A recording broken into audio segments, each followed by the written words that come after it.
Today we continue with verses summarizing the parameters of the 8 consciousnesses. And in the previous lectures, we already have covered the first 5 consciousnesses: the eye consciousness, the ear consciousness, the nose consciousness, the tongue consciousness, and the body consciousness, the 5. We already have covered the 5.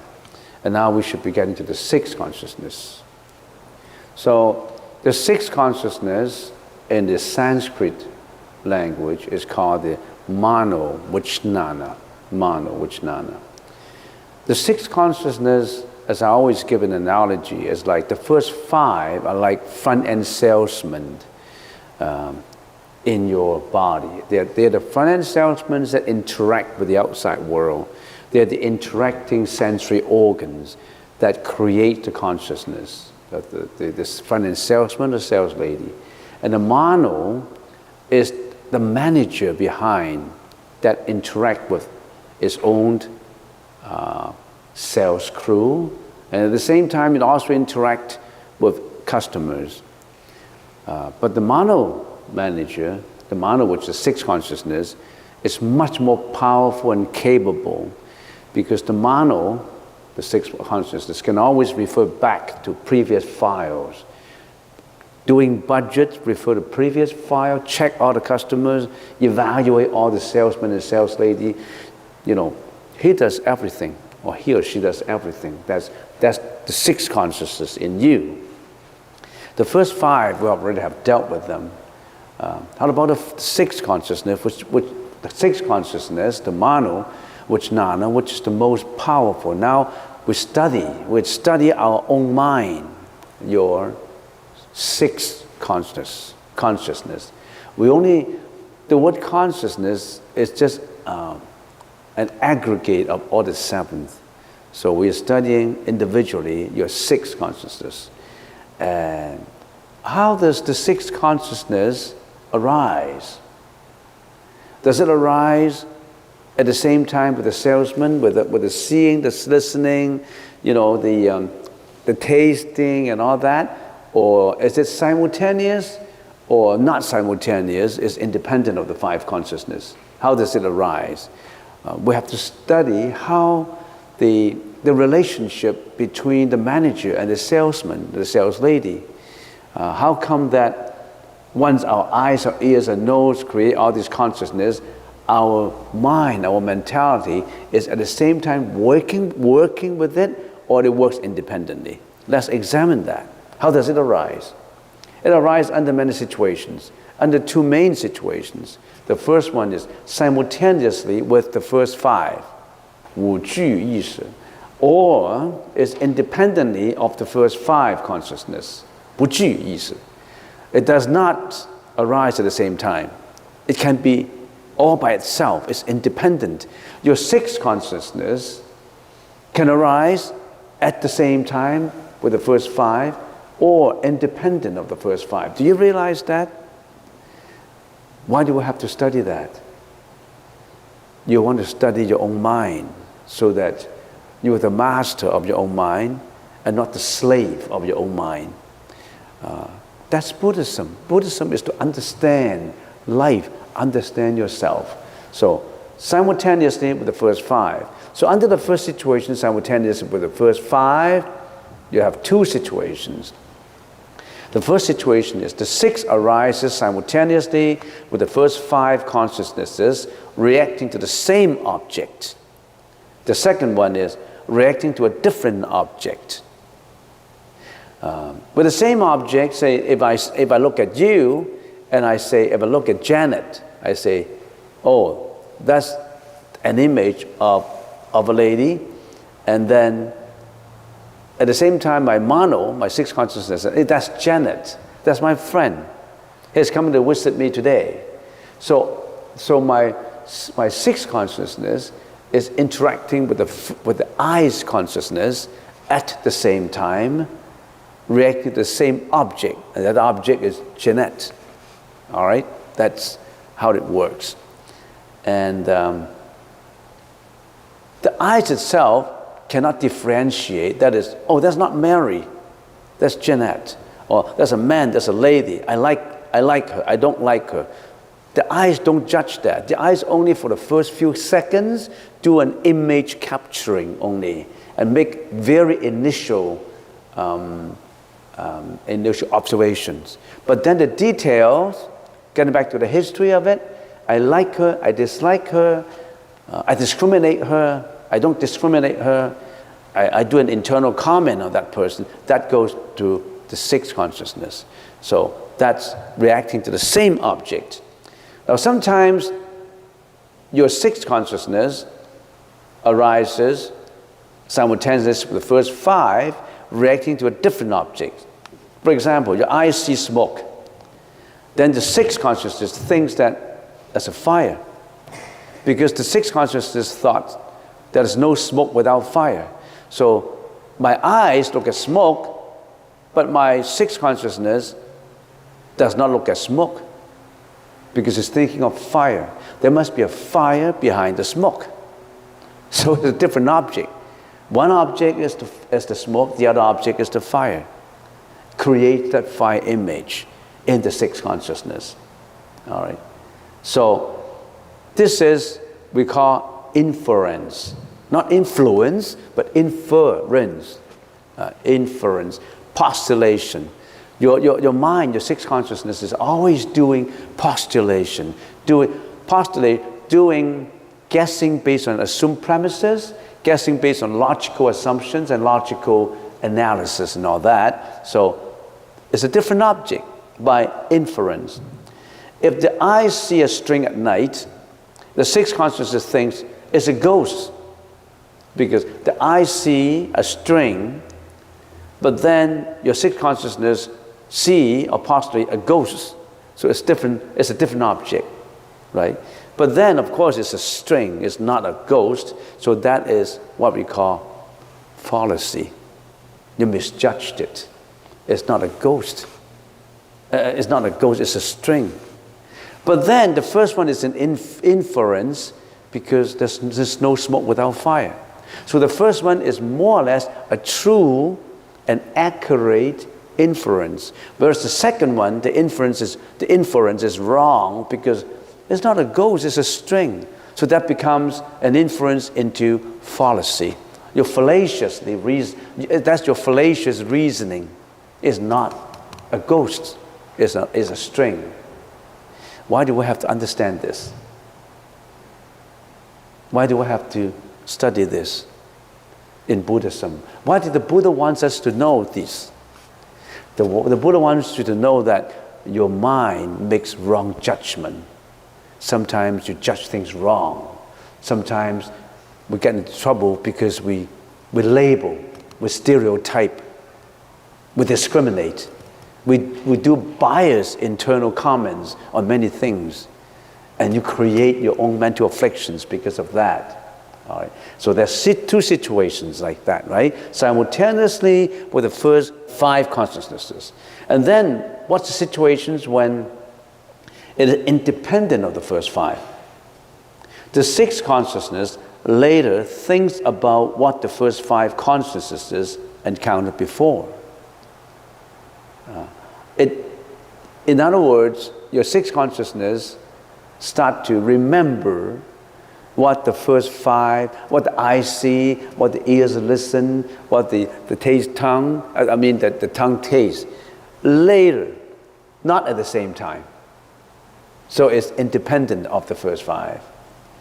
And then also, sometimes the sixth consciousness all by itself arises without the first five consciousness interacting. What situation are these? That your own sixth consciousness creates images, creates comments, creates misjudgment, creates bias, or creates illusions, imaginations. There are three circumstances. One is when you are deep in meditation, then your first 5 consciousness do not work, because you're in deep objective, you're in deep samadhi, you're in deep meditation. Then that's in your 6th consciousness, because your 6th consciousness is in deep focus. The first 5 are not working anymore. The first 5 consciousnesses cannot influence you, because you're in deep concentration. You know why? All our senses now influence us, bring us the judgment. Sometimes they are the culprits helping us to do wrong things, because the eyes help us to misjudge our sight. The ears help us to misjudge the sound. Our tongue help us to stick to the taste. That's the reason why we kill animals for meat, for food, because we like the taste of animal blood and meat. It gives the 6th consciousness the liking, the tendency to cannot stay away from eating meat, cannot stay away from killing, and all that. So our first 5 consciousnesses have been influencing us in the wrong way. But sometimes our first 5 consciousnesses could influence us to do it the right way. When you are on the right path of enlightenment, when you are on the true understanding of wisdom, your eyes help you to achieve what you want to achieve. Your ears help you to listen to Dharma talk. Your ears help you to listen to the right path of understanding.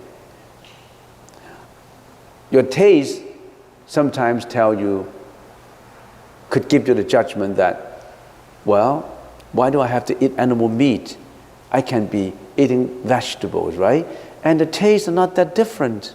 Sometimes the taste could help you to stop killing animals. It depends. It's like a knife. You can use a knife to kill. You can use the knife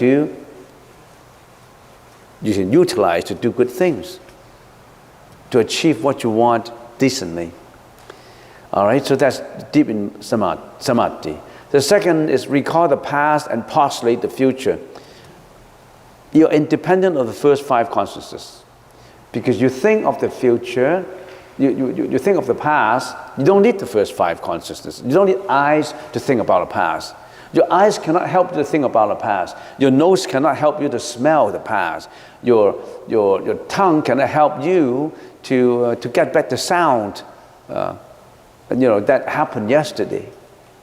All right, and also in dreaming, you don't need the first 5 consciousnesses. In dreaming, when you're dreaming, you're creating all these images in your mind.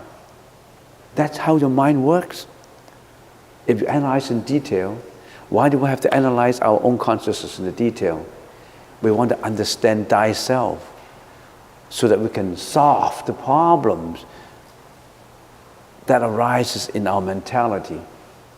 All these mental afflictions, all these mental disturbances, all this greediness, hatred, jealousy, fraudulence, arrogance, egoism, all this depressive attitude, anger, hatred, is all created inside of us. We want to find out why. Why are we suffering? Can we get away from the suffering? That's what the Buddha taught us. Analyze the situation first.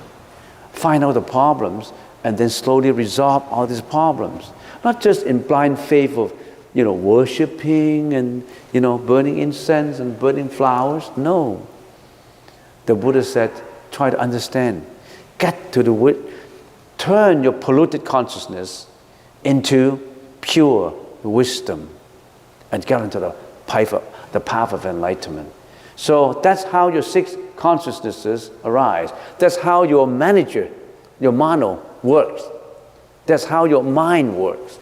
So you want to watch out all these. All right, that's how that mind works. But as we said before, when we analyze each consciousness, we want to put it in certain modes of understanding. How does we know how the first 5 consciousnesses perceive external objects, perceive externalities. And we know how the first 5 consciousnesses understand or believe something, the most of knowledge. And we know how the first 5, what are the inherent moral nature of our first 5 consciousnesses. And now, how about the 6th consciousness, the manager? We've got to understand the manager's personality, right? If you want if you're the shareholders or the directors, don't you have to understand the personality and evaluate your manager? How does the mano vijnana perceive external objects? In 3 ways. The first 5 only perceive externalities. The first 5 only perceive externalities in the first way. Raw objects as perceived in actual reality. I see you. You're a raw object that I see. You are the object, the environs, the external object, that you're the raw reality that my eyes see. My eyes only can interact that way. My eyes cannot see yesterday, right? Can you? Can my eyes create an image to see? Actually, no. The image is created by your mano, not by the eyes. Unless your eyes, your organ is broken, is damaged. It's just like my camera. If my camera is a sound condition, my eyes capture what is actual raw reality that exists. My camera cannot make a decision as to what to capture. Cannot make a decision as how much light I put in, how fast is the shutter. That is determined by you. The camera is just capturing the visual object. How much light? How fast is the shutter? How do I do it? What angle? Is all determined by the manager. You are the manager. So the first 5 only perceive external objects in the first condition, raw reality as it is. But your 6th consciousness in you, your mind, your 6th consciousness, your thinking consciousness, other than seeing objects as perceived in reality through the 5 consciousness, also can imagine. Your 6th consciousness can imagine externalities.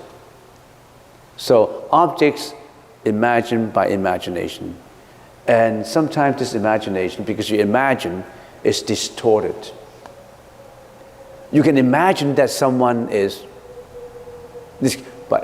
yelling at you. Actually, he's not. You can imagine that your wife is jealous, but she is not. You can imagine that your in-laws are belittling you, underestimating you, blaming you, but they are not. You imagine. Sometimes you just imagined. You see how dangerous the imagination is? Illusion is? So sometimes objects you perceive through your imagination.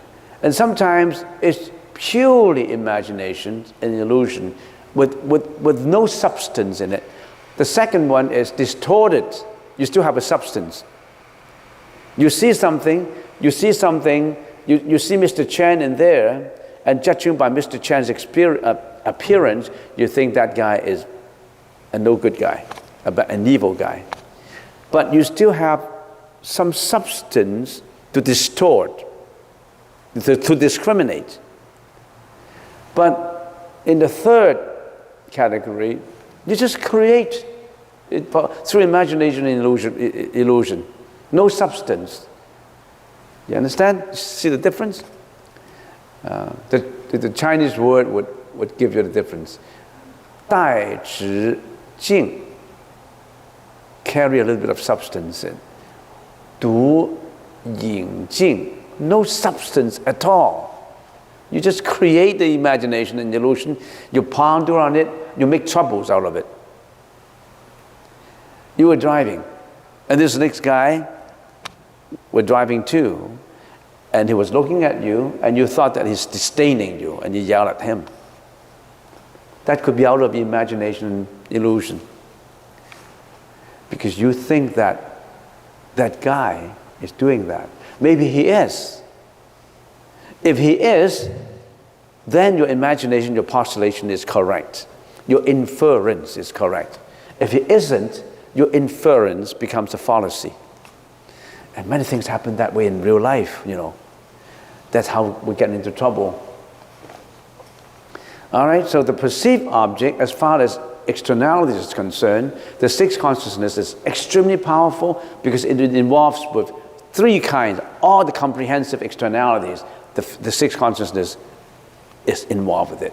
How about the modes of knowledge? How does the sixth consciousness get to believe things, get to understand things?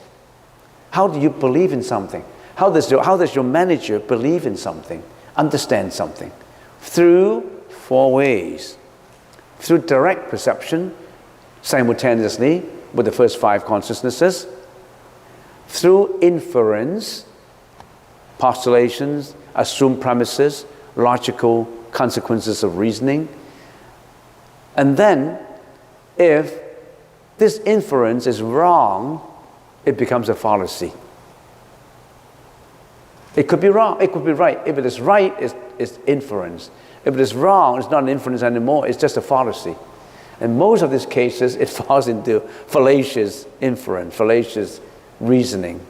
That's how we get into trouble. That's why we fight, we quarrel, we become so mad, we become so selfish, so egoistic, because we think that that's what the world look at us. That's how other individuals look at us. And sometimes that's how we look at ourselves.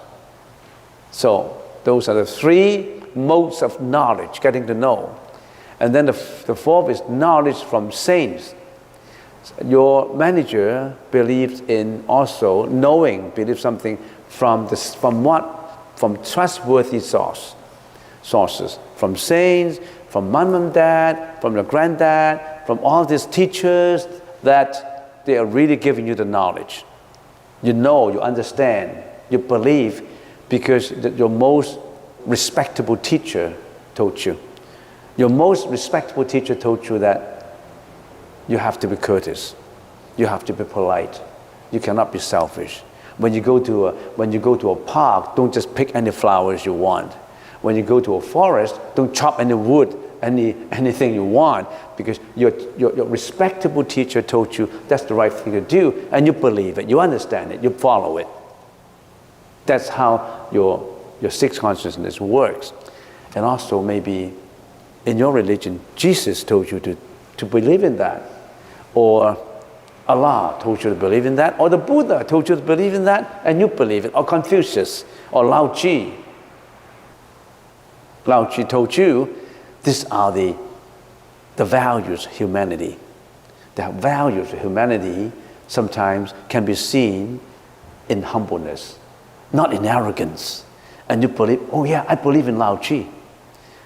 The value of the human value can only be evaluated with a humble attitude, not with an arrogant attitude. You believe in it, so there's knowledge from saints. And the first five consciousnesses, the eyes, the ears, the nose, the tongue, and the body, can only do a direct understanding, a direct perception. The eyes cannot infer. The eyes cannot make mistakes. Only the mind makes mistakes. The eye only captures the image. How can the eyes make mistakes? Don't blame the eyes. The eyes are only tools. It's the manager inside of you that's the culprit. You got to watch it. Your sixth consciousness, you got to watch it. Why are people committing crime? They allow the sixth consciousness to do what it wants. The sixth consciousness wants to please itself by killing, please itself by lying, slandering, please itself by doing anything it wants. Then you get into trouble because your sixth consciousness is not under control. Why is it not under control? You haven't been training it. You're not going for meditation. You don't care about how your mind gets out of control. So, in your sixth consciousness, It all falls into this 4 modes of knowledge. Sometimes if you understand psychology, this is Buddhist psychology. It also happens in modern psychology. But you know the difference between the Buddhist psychology and the modern psychology? There's a major difference. Modern psychology only deals more with the present. The time dimension is just of the present. But the Buddhist psychology deals with the past, not just of yesterday, of previous lives. It transcends time dimension to go into previous 1 life, 2 life, 3 life, 4 lives ago. And there's one major difference also. Modern psychology deals with humanity, but the Buddhist psychology deals with saints, with saints beyond temporal world, with how to get out from humanity. It transcends humanity, not just of humanity. Transcends samsara, transcends reincarnations, transcends mental afflictions. It transcends the urge for reputation, wealth, fame, luxuries, and all that. So you see the difference? That being said, we're not despising modern psychology. It's a very resourceful understanding of humanity. It's part of the Buddhist teaching. It's highly respectable. It's very important. So one should not, so if you are taking university courses, if you have some elective that you have to do, I always suggest to students that take psychology and philosophy, if that's an elective that you have to do to contribute your credits. Don't take every course in physics, in chemistry, all this is science. Learn something about non-science. Your psychology, philosophy, social work, sociology, all that is related to the Buddhist teaching. So we know that the 6th consciousness, very comprehensive. It covers all the 4 modes of knowledge. Knowing that also is very interesting.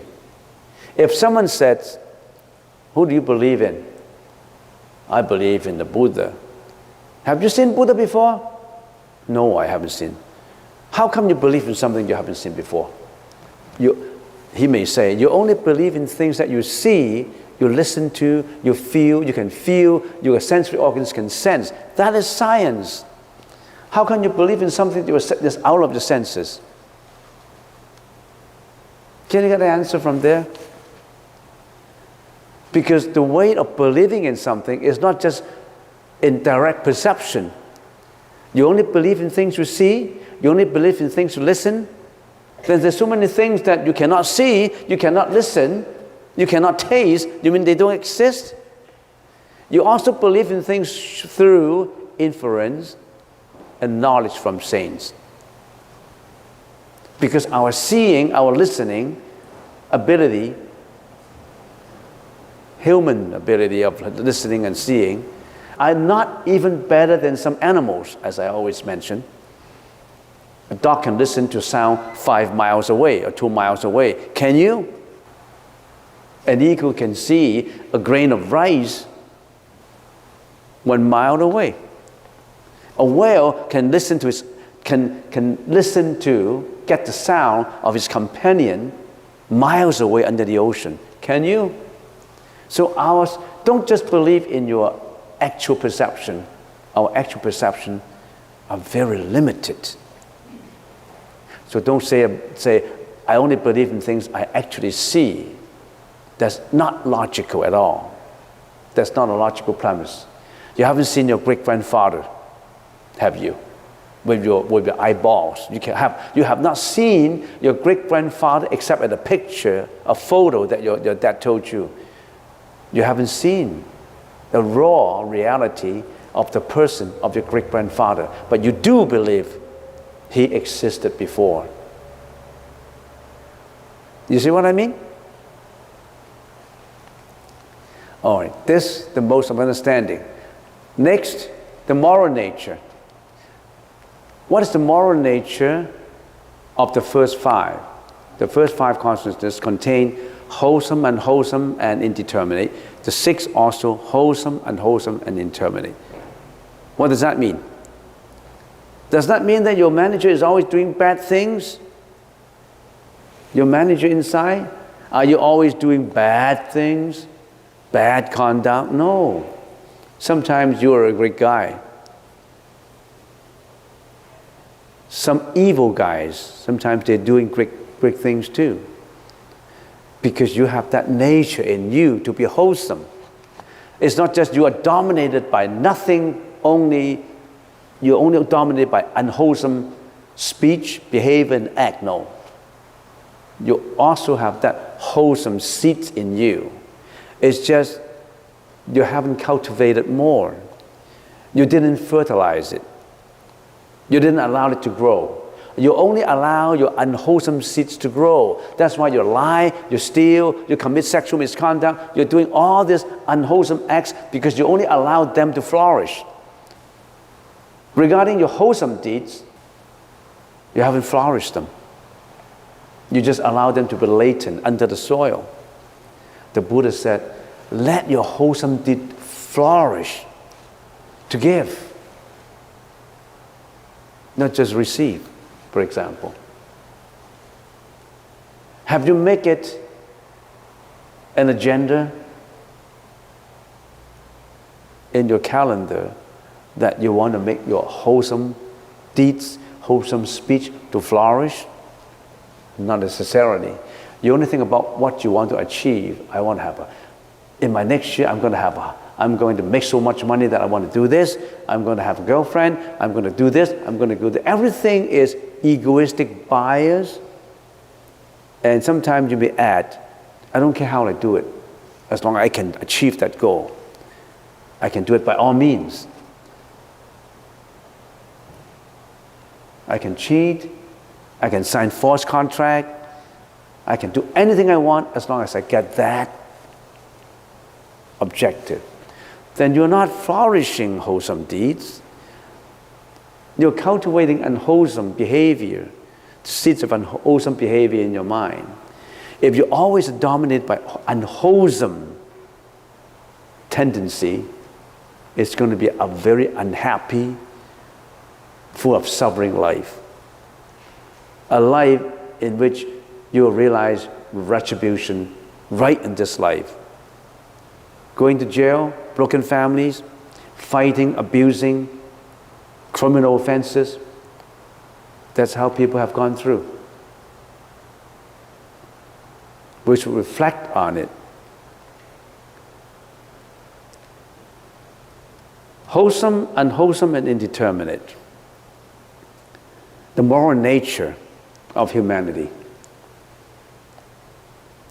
Why do we have to care about moral nature? Some people argue. What is wrong in one society is acceptable in another society. Why do I have to care about moral nature? Some people argue with that. As long as I can get what I want, why do I have to care about the moral nature? You think about it. It may not be obvious to some people. In some ancient, uncivilized tribe of some country, killing each other is okay. So why can't we, if I don't like someone, why can't I get rid of him or her? You think about it. How important is moral nature, is morality? That's a subject that we should contemplate on. This is a subject that we can write papers about. Okay, so let's do a summary. I'm looking at the clock, it's almost on time. So your mano consciousness is extremely powerful. It covers all the perceived objects, all modes of knowledge, all moral nature.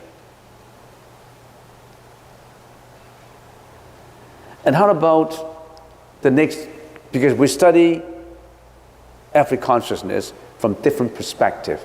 We study from perspective of the externalities, which is the perceived object, the modes of knowledge, and the moral nature. What is the fourth item, perspective, that we study? Where are they actively involved? The first five consciousnesses are active in where? In what realm of existence? In what realm of existence is the sixth consciousness active? Let's get on to the next slide. Remember we talked about there's three realms of existence. The first realm is the Kama Dhatu, which is the realm or the world with desires. The second one, the realm that is free of the desire of the lower realm. The most obvious one is in this second level of existence, there's no more sexual desire in that existence. This first level of existence, the most dominant one, is the sexual desire. They also desire for fame, for reputation, for luxuries, for enjoyment. That's our realm. This is the lower realm. The lower realm contains six kinds of existence. The heavenly beings, human beings, animals, ghosts, and hell victims. There's six realms. Asuras too. 6 realms of existence in there. We are in here. We are the human's realm, which is more or less in the middle. The 3 vicious realms are hell victims. They're always suffering in hell. Ghosts, the spirits we call it, the ghosts. And that is animals. Animals' existence. And then the 3 higher realms are the heavenly beings, the asuras, and the human beings. When we study the first 5 consciousnesses, we said the first 5 consciousnesses are involved only with the first and the second realm. But in the first ground, all first 5 functions. In other words, your eyes, your nose, your ear, your tongue, your body, all function. All are active. But in the second realm, which is a higher level of existence, only the nose, only the eyes, the ears, and the body functions. The nose and the tongue, they do not need them anymore. Only the lower animals need the smelling consciousness and the tasting consciousness. Because the lower kind of existence still kill each other for food. They kill animals for food, so they need the nose to taste food. They need the tongue to taste food. And also the lower level of existence, they eat by morsels, one mouth after one mouth after one mouth. They do it through the tongue and the nose. And then they swallow everything in there for the digestions. And they still need to what? Assimilate the food and then let out the garbage as filth. So they have to go through a procedure of assimilation, getting into the food and getting the dirt, the stinky, the smelly dirt, the feces out. They have to go through that procedure. So that's the lower end of existence where you still have to input this flesh and blood in you and get out the feces. But in the high existence, they don't need that kind of food anymore. What is their food? The mentality. One of the examples is meditation is their food. They're always in tranquility, in peacefulness. They don't eat morsels. They don't need to kill animals for food. They don't need the food that we need.